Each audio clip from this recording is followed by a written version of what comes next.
Mario Cristobal is not the best coach in the world when it comes to Saturdays, but he's also not great Sunday through Friday either, at least not in the fall.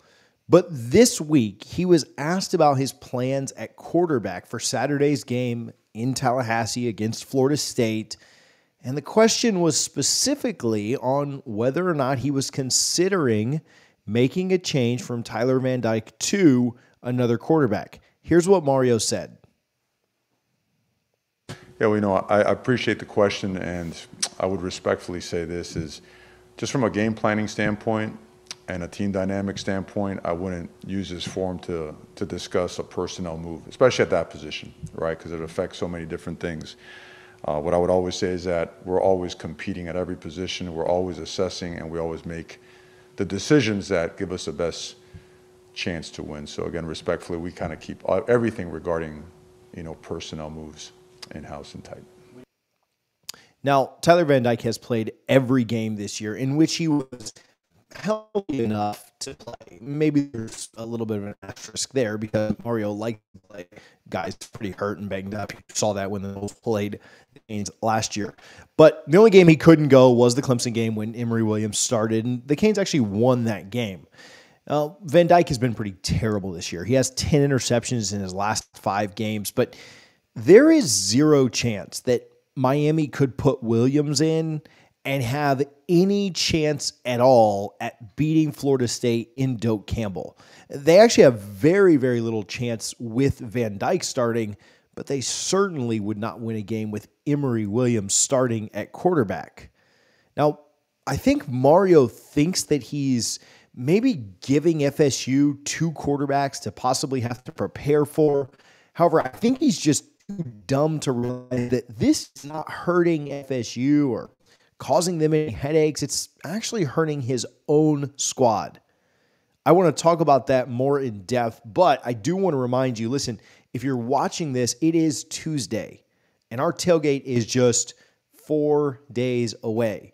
We will be out there at Doak Campbell starting at 11 a.m. Lots open at 10:30. Give us 30 minutes to get set up. We'll be there from 11 to 7. We'll be showing the game. We've got the satellite out there ready to go. If you're coming to the tailgate but not going to the game, there'll be plenty of booze, plenty of Guthrie's chicken, plenty of great vibes for you to come enjoy the game out there, even if you're not going inside.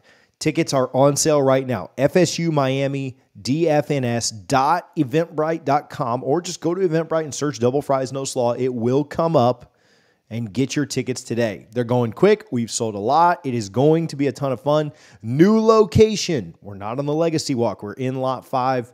Check Eventbrite for more details there. Okay, the noise around Tyler Van Dyke is pretty loud.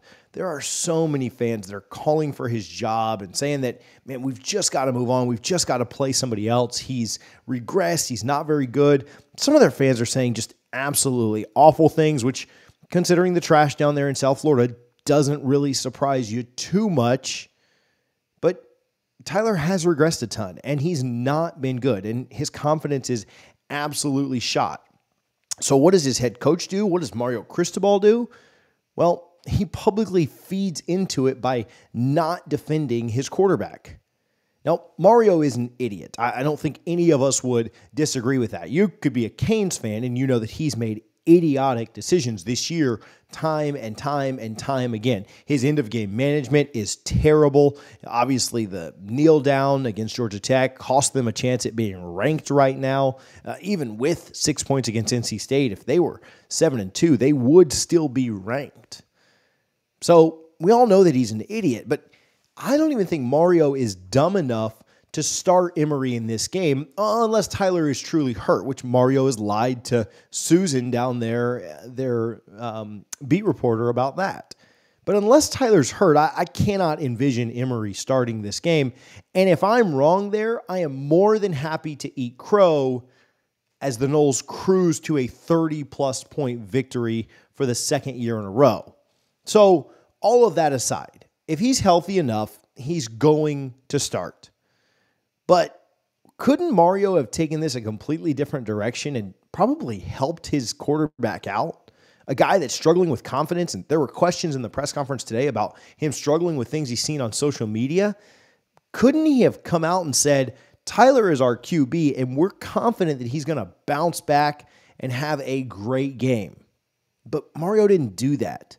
Mario's trying to play mind games, but the only person he's screwing with is Tyler Van Dyke. And let me tell you something about the Noles. Adam Fuller does not care who plays quarterback for Miami on Saturday. I promise you that. That defense does not care. Jared Verse doesn't care who he's getting 2 or 3 sacks against. Pat Payton does not care. Braden Fisk does not care. It does not matter to that defense. But where it does matter is to the locker room down there in Miami, is to Tyler Van Dyke, is to the fans, the supporters. The defense knows at Florida State that they have a huge advantage in this one. They know that they had one last year when Mario trotted out an injured Tyler Van Dyke into Hard Rock Stadium, and the poor kid couldn't even make it through the first half. But that's who Mario is. He is a bad coach. We told you this last week. He's 11-9 at Miami. And we said he's got a great chance of getting to 11-11 after these next 2 weeks. Well, guess what? As a 6-point favorite, they lost at NC State. They were a 6-point favorite, and they managed to score 6 points. And so now he's 11-10. And he is walking out of Doak Campbell Stadium with another loss this upcoming weekend. And so he will be 11-11 at Miami through 22 games, and he'll have Louisville on deck. Another opponent that will come in to Hard Rock Stadium as a favorite. There is a phenomenal chance that Mario leaves the 2023 football season at 12-12 if they can find a way to beat BC the last week of the year, which BC's looking better. They've won 5 games in a row. And then who knows what happens in the bowl game. I'm sure that they won't show up there either. But this is Miami Hate Week, and so we're going to continue to talk about these tropical depressions from down south. And I think that what Mario's doing in his press conferences with the way that he's handling this quarterback situation is a detriment to his team. It's a help to Florida State because it doesn't matter. The Noles don't care. The only thing Mario's doing is further hurting his quarterback's psyche. And at the end of the day, that helps FSU. I'd love to hear your score predictions for this one. We're obviously going to cover the game on Wednesday night. Tomorrow evening, we'll do a live show. We are also going to talk with some Miami folks about this matchup. We've got some fun recruiting stuff planned for this week, a whole host of content planned for you. But I wanted to talk with you a little bit today about Coach Cristobal's press conference, about what I think is a huge misstep on his part. Again, that happens all the time, so I don't know that any of us are shocked, but wanted to get your thoughts, wanted to see what you think happens on Saturday, who starts, and how much the Noles win by.